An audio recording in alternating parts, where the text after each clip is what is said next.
The last book I finished reading had me in an absolute chokehold. I knew it was going to be good, but this good, I don't think I was quite ready for that. I don't think I was ready for that.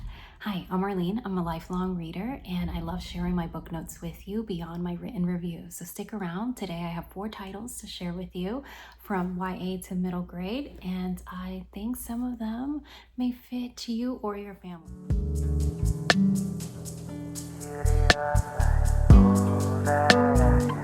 Hey friends, welcome back. Thank you so much for joining me today here in our A&Co little corner where we share books, coastal living, homeschool snapshot, and a little bit of everyday life. All right, so let's get to it in my book notes today. And if you've never seen one of my videos in these series, I just dive a little bit deeper than the written review because obviously you have character limits over on Instagram and you can read it there if you like. And I think one of them I have not done a written review yet, but I will.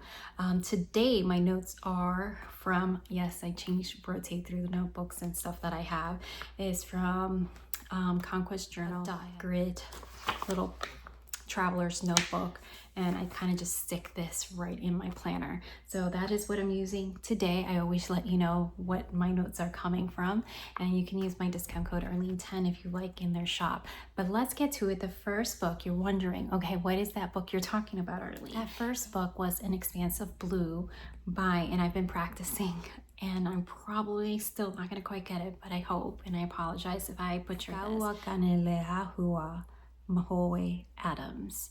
Again, I apologize if I didn't get that quite right. I was first introduced to this author as she was a contributor to one of the novels that was an absolute standout, and it was actually a collection of short stories, which was the legendary Fry Bread Drive-In. Stunning. And I actually used a quote in my written review from her story. The minute I saw that she was coming up with her debut novel, I knew that I had to read it because her short story had such like a lasting, lingering effect that I knew that debut novel was going to be stellar, and it did not disappoint. So An Expanse of Blue, it is a YA novel. I would put it at 15 plus just because of some of the complexities and heavier themes and some things that are implied and stuff like that. But obviously you do you, and whatever is right for your family, if this is something that you're looking for your teen to read or something like that. But let's get into it. I'll refer back to my written review as well. This is a novel in verse, and it's about a girl, Native Hawaiian. And I am in my like Hawaiian, Native Hawaiian authors and settings era right now. Like I am like devouring them one after the other. I'm actually reading another one, and we'll discuss that next time because by then I would have finished it. And there's just something so special, and I just really have been appreciating it so much, and it's always something that I like gravitated to. One of our book club picks was that as well. But this is a girl, like basically that coming in age story, but not as simplistic as that. It's very raw, and there's like triggers, like she is dealing with, you know, going to church with her family and questioning her faith of whether she's a believer or not, or just going through the motions. So some people may find that triggering as well, or you know, feel some kind of way, but there is that, you know, going through the motions of being in that setting and questioning everything, the sense of like loss of identity because not being in Hawaii, and you know, trying to find her people, and then at the same time going through all like the similar things that, you know, girls go through, and trying to navigate that while navigating very complex family dynamics with a very strict father, which borderline something that it may be implied unless I read into it a little bit too much, and some dark secrets in the family that has really uprooted what she thought was like, you know, solid ground. The emotions and things that were like portrayed in this book was like, it was on a beat. It was on a beat, and it didn't let go.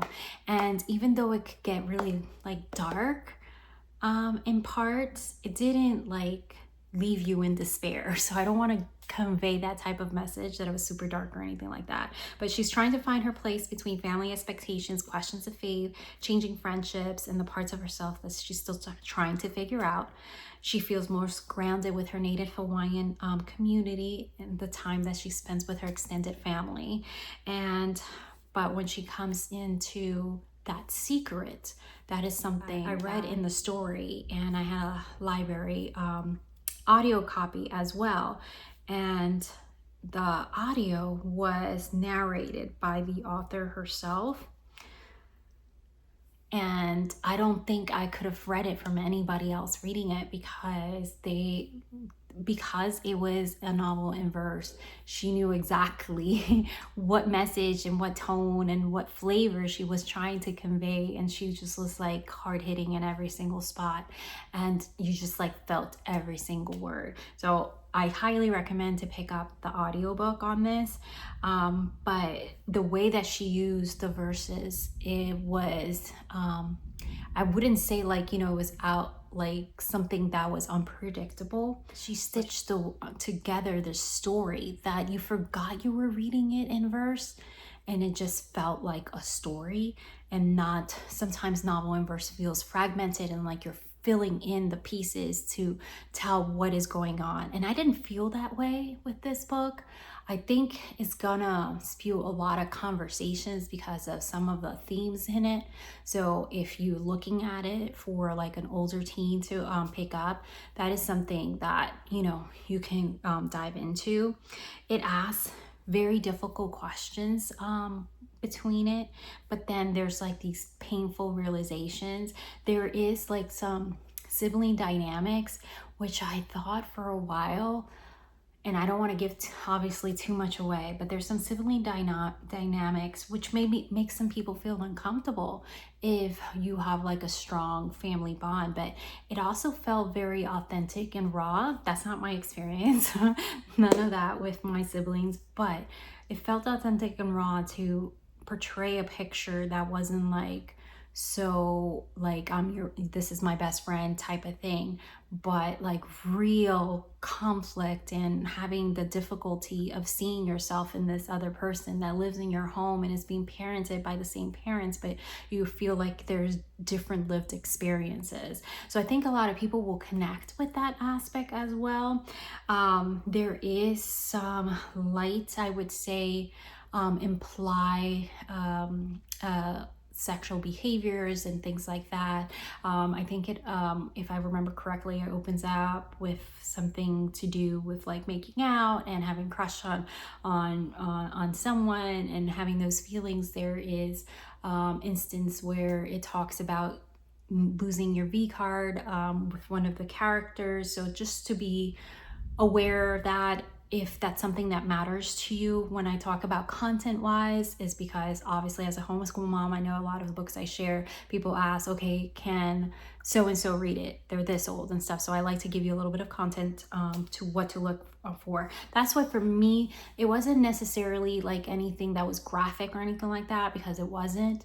It was more about the emotional weight and raw topics that I felt a 15 plus was my idea of it, but you may feel differently.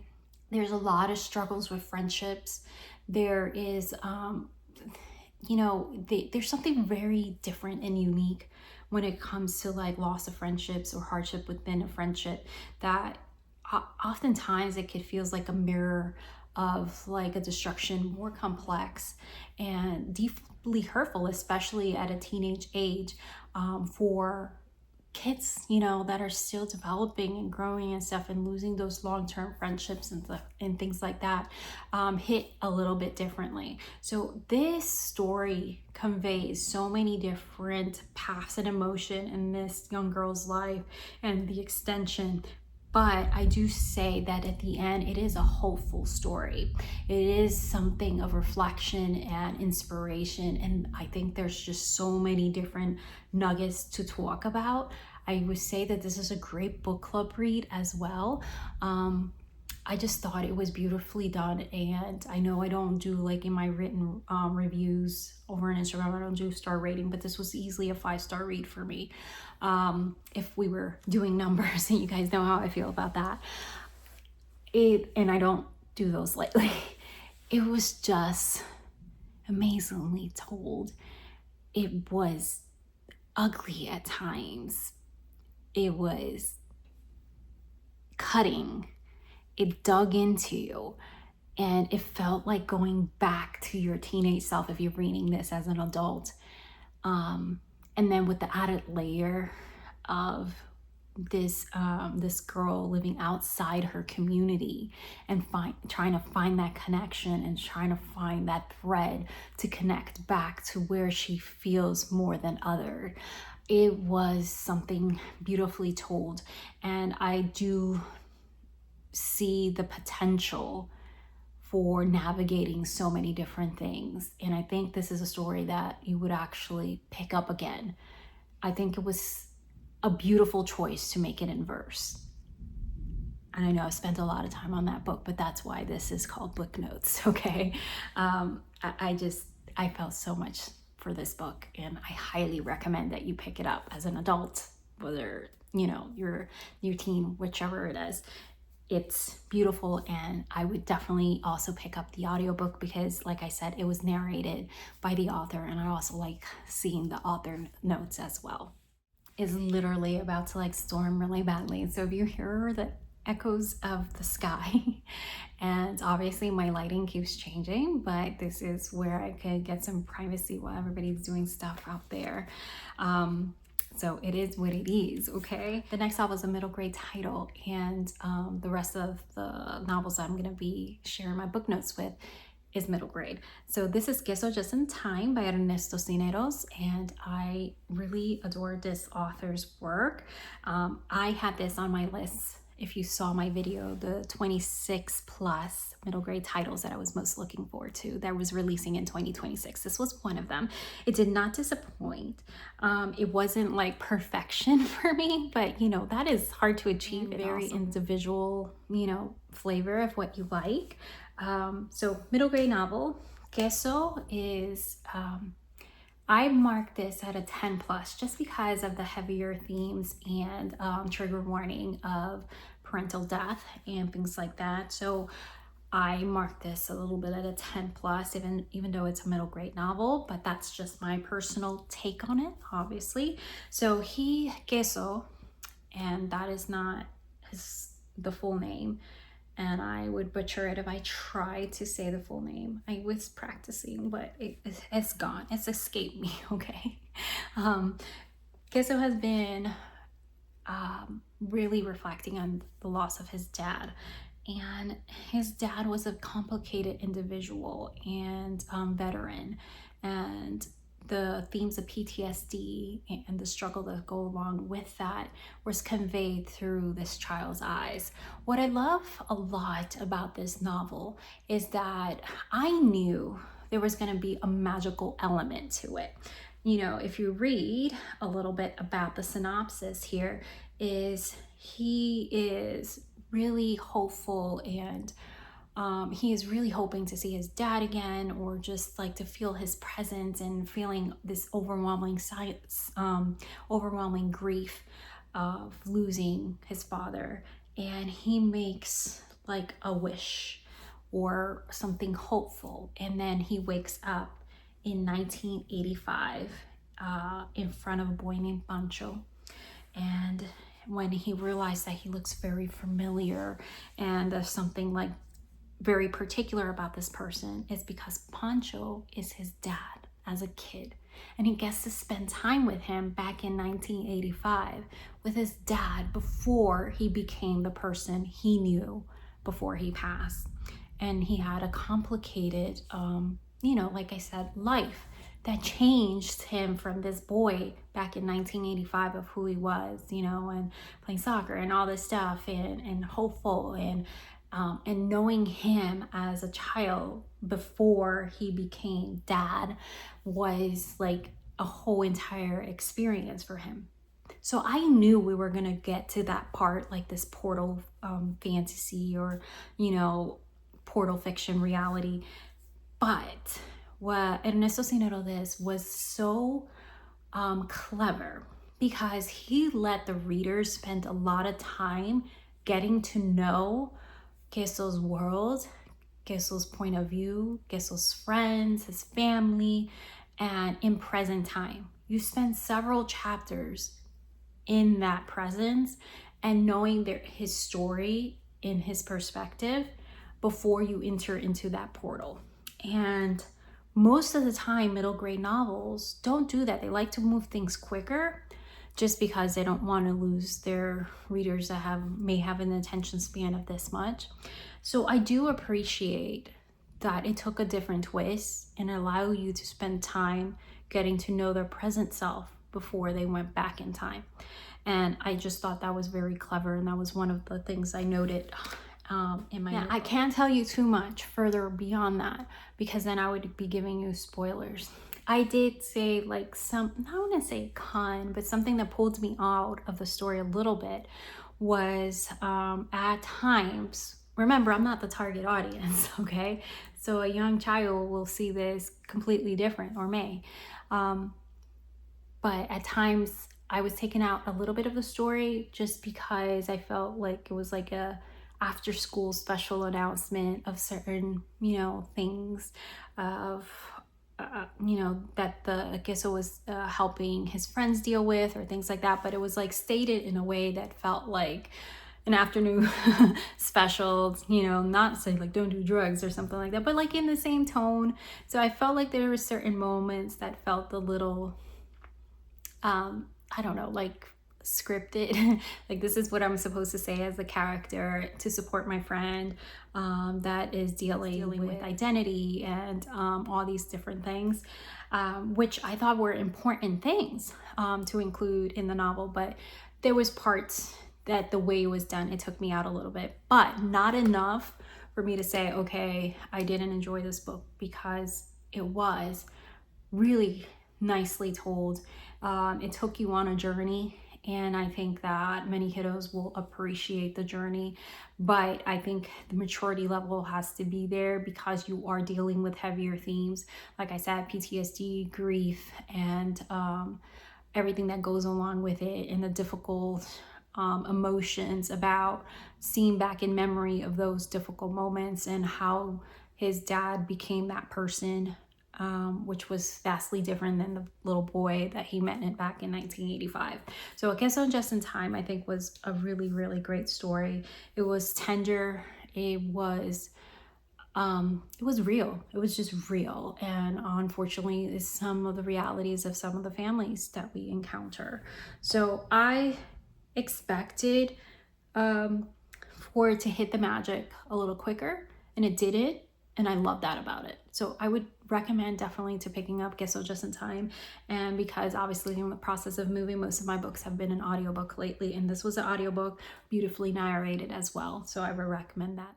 Okay, the next middle grade novel that I wanted to share with you guys that I finished recently is School of Fear by Gitty, Daneshvari. Hopefully, sorry if I messed that up. And it's a series. I believe there's 3 books in the series so far. I had seen this book way back when in my local bookstore. I was immediately caught by the gothic vibes and the quirky vibes of the cover.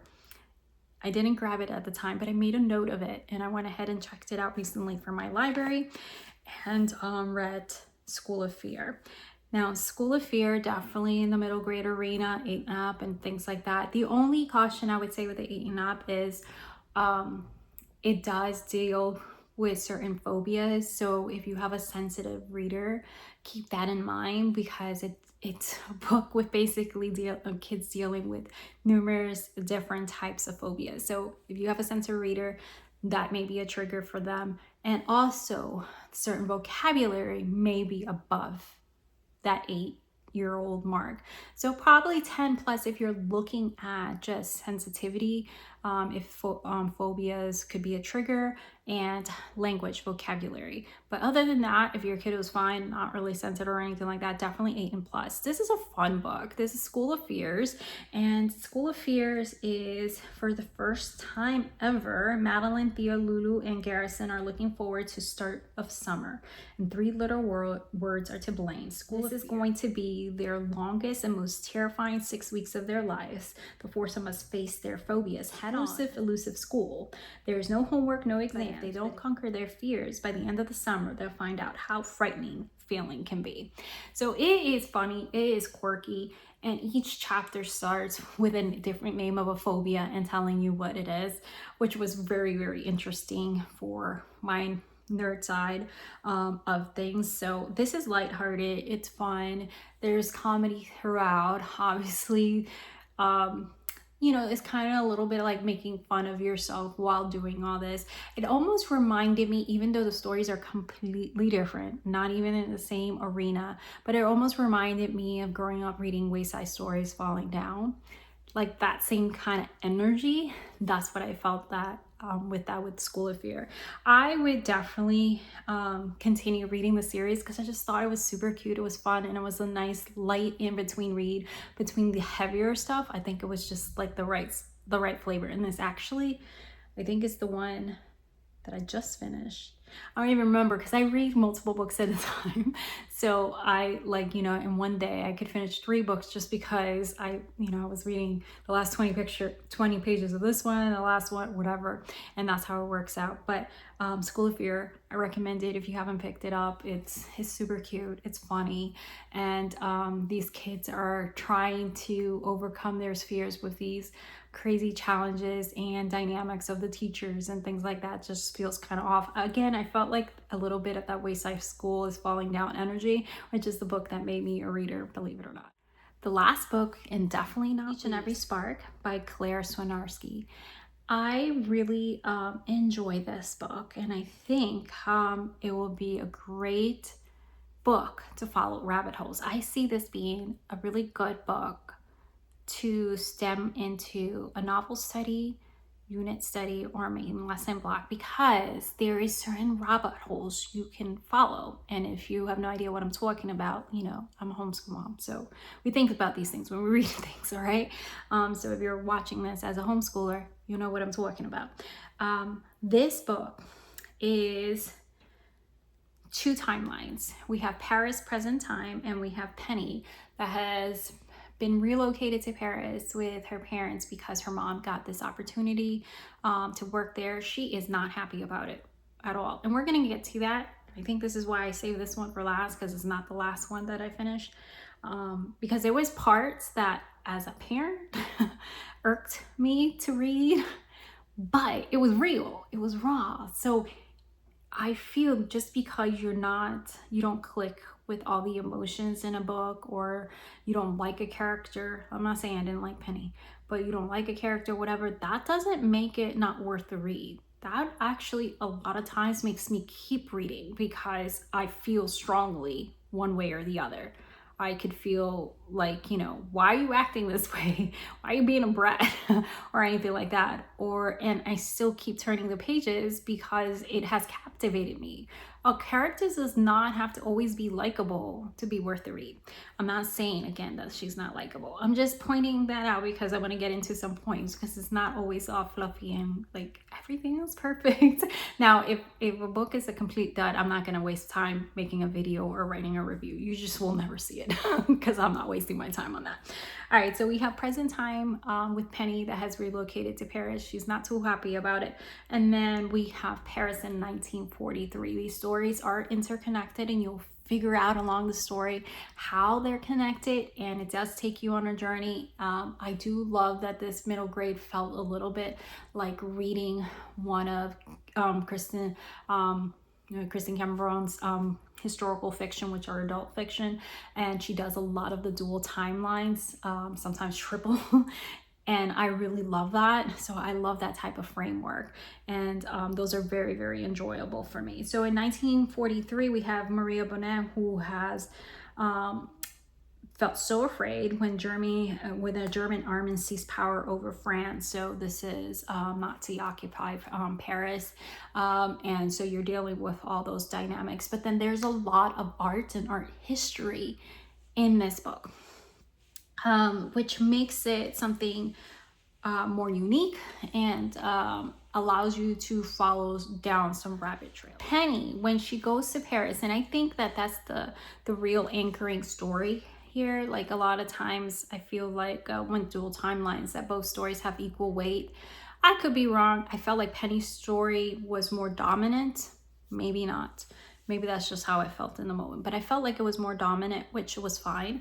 I do like how the author spent a good amount of time in one timeline before hopping to the other. So that's very important to me for like middle grade readers, 9, 10 plus. Obviously you be the gauge of that, because you are dealing with some of the heavier topics, which does not go into graphic detail and things like that, and the fear that families dealt with and trying to run away, or whether they were being captured, and then the fear that they were going to be killed or captured and things like that. So there is some heavier themes that are said and not painted in description like a YA would, or obviously adult fiction. So it remains appropriate for the age. However, because those stories are being depicted in whichever shape or form, I would just exercise caution with whether you have a sensitive reader or not, or if they're ready for this type of story. And then also there's this very distinctive emotions that are portrayed as Penny is trying to adjust to a new life in Paris. And one of the things is that she's at the time being homeschooled in a lighter sense of the word, because the ways that homeschool is being described to her is that her mom no longer has the time to do the things, so she's kind of on her own. So as a homeschool parent, you see that a little bit differently, like, okay, I want to say like educational neglect, but you feel some kind of way. So she is not happy about the homeschool aspect initially. All right, so just putting that out there, so that if that's a point of perspective that you don't want your kiddo to read about, that's something to keep an eye on. I mean, I have older kiddos, so they can see various perspectives and, be fine without being like feeling influenced. But I just wanted to mention that the very real feelings about feeling some kind of way, which I think it's important to hear those type of stories too, about being homeschooled, is portrayed. And feeling that her feelings were not taken in consideration when this big move happened, that her feelings didn't matter. I did feel that at times her characters was portrayed to be very like me. But again, it's a kid, right? I think she was like 13 or something. She was, an older character. So if I'm remembering correctly. So it's very real. Like, obviously you can't, sometimes we read these books that portray the emotions of a child like everything is good, oh, this is an adventure, or they're just mildly perturbed about it. So what this book did was flipped it and say, okay, no, this is like a real emotion that your child could have, not feeling like they belong in their own family and they're not being heard, and that they're just a shadow on the wall, and that their feelings weren't taken in consideration. So it hits hard on those parts, but there is points where I feel like, okay, you're being a little whiny, but that's, again, I'm not the target audience, and I am reading it as a mom and trying to be like, girl, do you know what your mom had to do to get to this point? But then again, like, if I was a kid, I get it. So those parts, I would be interested to see other readers, how they felt about those parts, if it like irked them as much as it irked me a little bit. I mean, I'm going to be honest. I was just like, can you stop being a brat? Like, I get it. Okay, you're upset. You're upset. But, like, homegirl, there's other people in this family. But because this was portrayed as someone having very real emotions, I think it was very clever You don't have to have somebody that's all passive and agreeable all times, especially with big laugh exchanges. This is what makes it real. And I think some kids will identify to that because they've had big moves, or they're military family and they're always saying goodbye, or whatever it may be. I think it was an important story. Because her character was portrayed with such rawness. And then Marie as well, you know, going through all those different stages and then seeing the connection between those two stories was a really nice thing. But there is a lot of art and things like that in this book, so I think it allows you to follow some good rabbit trails. All right, that is it for today for this recent book notes of the last few books that I read and ones that I would recommend for different type of readers. If you're interested in seeing some of my other thoughts, some of my other notebook scribbles about different books that I've read and going into deep dive, check out the playlist below for my book notes series. Thank you so much for hanging out with me. Keep turning pages and don't forget to show your local library some love. Bye-bye. I'm going to have some adult fictions to share with you, and possibly more middle grade white, because I'm reading all kinds of stuff at the same time. An Infinite Love Story. This is a book I got for review recently. I am loving this so much, but make sure you turn the bell on for my next book notes and we'll discuss this further.